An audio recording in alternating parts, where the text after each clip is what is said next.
Nay, kasama ko si Cheska, yung best friend ko. Ang ganda naman yung best friend mo, anak. Oh, kumain na kayo dito. Ay, hindi na, Nay. Busog pa kami, di ba? Opo, tita. Sige. Pasok na kami sa kwarto, Nay, Tara na. Tagal na natin di nagkita, bes. Oo nga pero syempre, best friend pa din tayo. Basta, walang iwanan Oo naman, walang iwanan. Hanggang sa kabilang buhay pa yan. Lucia, bata pa tayo. Matagal pa yan. Manood na nga tayo. Sige, kunin ko lang ang mga chichirya natin. Mare! Oh, Mars, ang ginagawa mo dito? Nandiyan ba si Scarlett? Bakit, Mars? Si Jessica kasi, yung best friend niya, nasagasaan daw kagabi. Ha? Kasama pala ni Scarlett kanina si Jessica. Oo nga. Manonood nga kami ngayon ng movie sa kwarto Scarlett, maniwala ka. Nakalamay na siya ngayon. Di magandang biro yan, tita Sige na, Nay, pasok na ako. Oh, eto, picture ng lamay niya. Ayaw niyo pa maniwala Jessica? Saan nagpunta yun? Patawag. Scarlett, for sure alam mo na yung nangyari kay Cheska. Pupunta ka ba sa lamay niya ngayon? Ano pong sabi niyo, tita? Scarlett? Scarlett, lumabas ka dyan! Hi, Scarlett. Tara, nood na tayo ng movie. Cheska? Di ba walang iwanan? Sumama ka na sa akin. Wow! Gising na siya! Ang pala mo nandito sa bahay. Nay, wag ngayon please. Alam mo, bilib din ako sa'yo Wala na nga tayong makain, nagpabuntis ka pa. Buti pa yung anak ni Rosa, pag-aaral ang inatupag. Nakakawalang gana! Yan, umalis ka! Diyan ka magaling! Kasalanan mo to! Sinira mo yung future ko! Ate, please, tigilan mo yan. Walang kasalanan yung bata. Hindi! Dahil dito, galit sa akin si nanay. Kaya dapat mawala na to! Ate, wag! Ate! Anak, kain ka na. Nay, sorry anak sa mga sinabi ko. Hayaan mo, babawi ako sa'yo Thank you, Nay. Nay, sumasakit yan ko. Nay. Oo, yung pinag-usapan natin Hihintayin ko ng mga anak tong babaeng to. Pag nabigay ko na yung bata, ibigay mo na agad yung pera sa akin Balak ibenta ni nanay yung anak ko. O anak, okay ka lang? Walang iya ka, Nay! Ang sama mo! Akala ko, totoong nagbago ka na. Pera pa rin pala yung nasa utak mo. Abay, bakit? Wala ka nang pakinabang dito. At least yung anak mo, mapapakinabangan ko. Wala ka namang papakain dyan Napakasama mo! Lalayas na ako sa impyernong to! Sige, lumayas ka! Sino tinakot mo? Tignan natin kung saan ka pupulutin. Hello, Bes. Hello, Bes. Kilala mo ba si Edward? Oo, Bes. Siya yung ama ng dinadala ko. Mayaman pala sila, Bes. Gusto kanyang makita kasi gusto niyang panagutan yung baby mo. Talaga? Oo, Bes. Ito na yun, Bes. Bes, hindi mo na kailangan magtiis na nanay mo. Hindi pwedeng anak ko lang ang makikinabang sa yaman ng lalaking yun. Dapat ako din. Anak, kunin mo ang cellphone ko sa kwarto. May tumatawag ata. Sige po, Nay. Sabi cellphone ni nanay. Anak, bilisan mo naman. Ay, salamat naman. Nakatae din. Scarlett, ba't nandyan ka? Di ba pinukuha ko sa phone ko? Pinagsasabi mo, Nay. Kanina pa ako dito sa loob. Nay, ito na po cellphone niyo. Sino yan, Nay? Bakit kamukha ko? Teka lang. Bakit dalawa kayong Scarlett? Nananaginip pa ako? Nay, ako yung totoong Scarlett. Sinungaling! Ako to, Nay. Ang totoong Scarlett. Sandali nga! Hindi na ako tutuwa sa inyong dalawa, Isa lang ang solusyon dito. Magtatanong ako at kung sino makasagot ng tama, siya ang totoong Scarlett. Unang tanong, saan ako may balat? Balat? Nay! Sa puwet! Nay! Sa kifi. Tama! Kifi. Totoo ba, Nay? O, diba? Alam ko. Susunod na tanong. Ano ang timbang ko? Mukha kang 100 kilos, Nay. 75 kilos? Tama! 75 kilos! Yes. Huling tanong.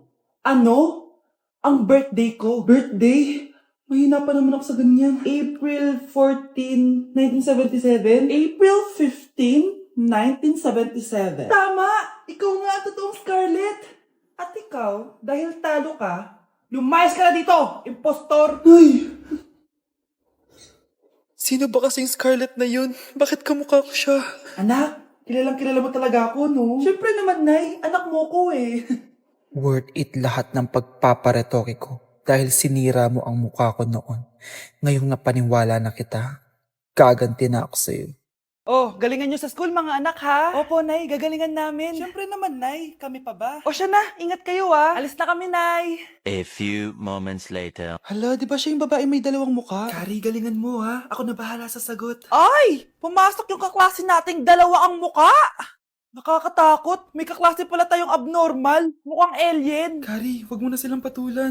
Kapag ba may jowa si Kari, jowa na din ni Maya yun? Kari, hayaan mo na sila. Kari, kapag masakit ba ulo mo, masakit din ba ulo ni Maya? Aba, sumasobra na kayo ah! O anak, ba't nakasimangot ka? Binubuli nila kami sa school, Nay. Tinawag nila kaming abnormal. Mukha daw kaming alien, Nay. Mga anak, hindi kayo abnormal. Special kayo.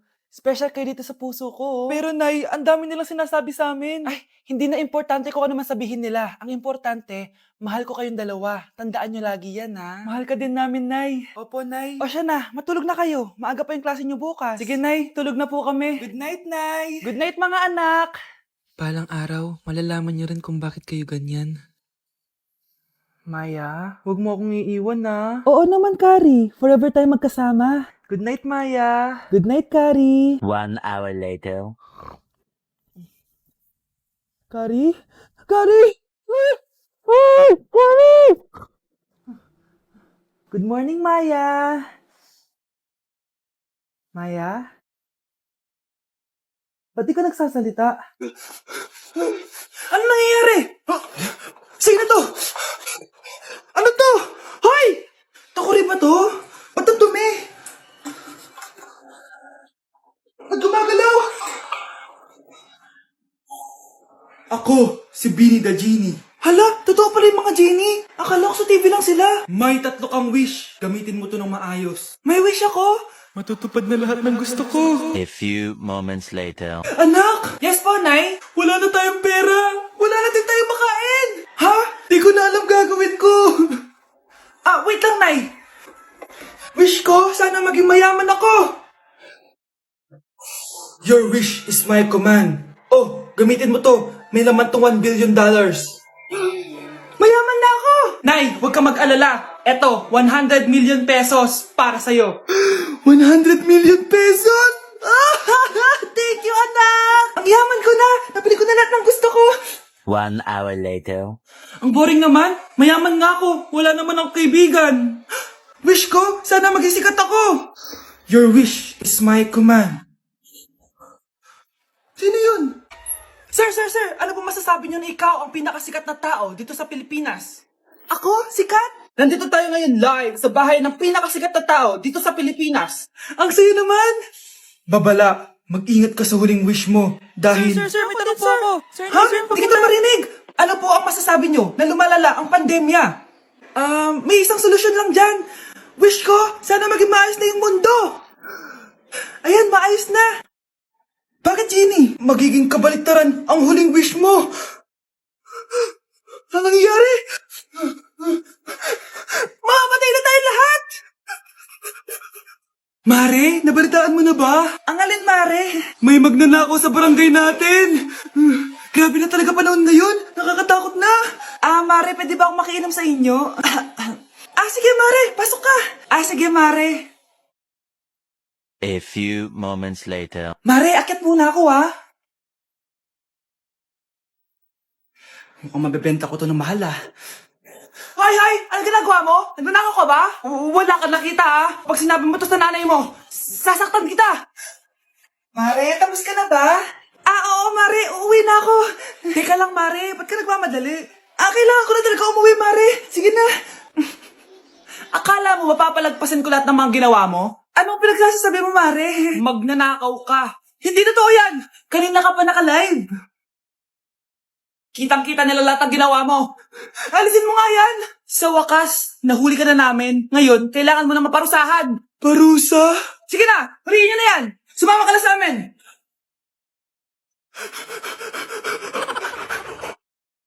Grabe, tumataba na ako. Kailangan ko na talaga mag-diet. Simula ngayon, magda-diet na ako. Gusto ko nang magka-abs. Konti na lang talaga kakainin ko. Anak, eto kumain ka na. Ang dami naman nito, Nay. Nagda-diet po ako. Diet ka pa? Di ka rin naman magkakajowa. Sige, wag mo na lang ubusin. Sige po, Nay. Konti na lang po kakainin ko. Isang subo lang kakainin ko. Sarap. Siguro isang subo pa. Di naman siguro ako tataba sa isang subo. Ba't kasi ang sarap? Last na talaga. Few moments later. Ito na naman to. Kanina puno pa lang to ah. Oh, anak, kala ko ba nagda-diet ka? Akala ko din, Nay. Next year na lang ako magda-diet. Naipagdalawang plato, gutom pa ako eh. Okay lang yan, anak. Kahit mag-diet ka, di ka pa din crush ng crush mo. Nay, pasok na po ako ng school ah. Anak, anong nangyari sa'yo? Ba't parang pauwi na itsura mo? Eh, tinapos ko yung research namin. Visit yung mga kagrupo ko, walang inambag. Apakaseryoso mo naman kasi. Wala ba sa New Year's resolution mo yung mag-enjoy? Mag-e-enjoy lang ako pag ako yung top 1 sa klase namin. Sana, sa pagiging fresh, top 1 ka din. Che, alis na nga ako. A few moments later. Tabi tayo ah. Haray, guys, tingnan niyo TikTok ni Crystal ang fresh. Wow, pati pa si Crystal ang fresh. Parang hindi siya na-stress nung bakasyon. Anyari si Ibe? Epekto ba yun ng walang jowa? Anong nangyari sa akin? Di ba ginawa ko yung research natin? Yung visit na to? Ha? Di naman kayo nag-aambag, di ba? O, ba't naman nagdadabog ka dyan? Eh, baka gusto mo isumbong kita kay Nan. Ikaw kaya? Isumbong kita sa nanay mo. Di ba bagsak ka sa lahat ng subject, ha? Kumalma ka. Totoo ba to? Lumalapit sa akin si Crush. Magkakajowa na ako. Hi po. Hello. Salamat pala sa pagpapakopya sa akin, ha. Ang taas ng score ko. Wala yun. Basta ikaw. Matalino ka sana, kaso ganyan na tsura mo. Iloso po, sumbatero, number 2, mukhang kasino. Sino nag-aaway? Eto, gamitin mo to. Sikreto to ni Crystal kaya nag-glow up siya. Garnier Anti-Acne Serum. Be, totoo ba yan? No bumps, pimples, and acne marks? Mag-glow up na ako! Oo, be. Ito, try mo na. Ito na ang simula ng aking pagbangon. From breaking out to breaking free.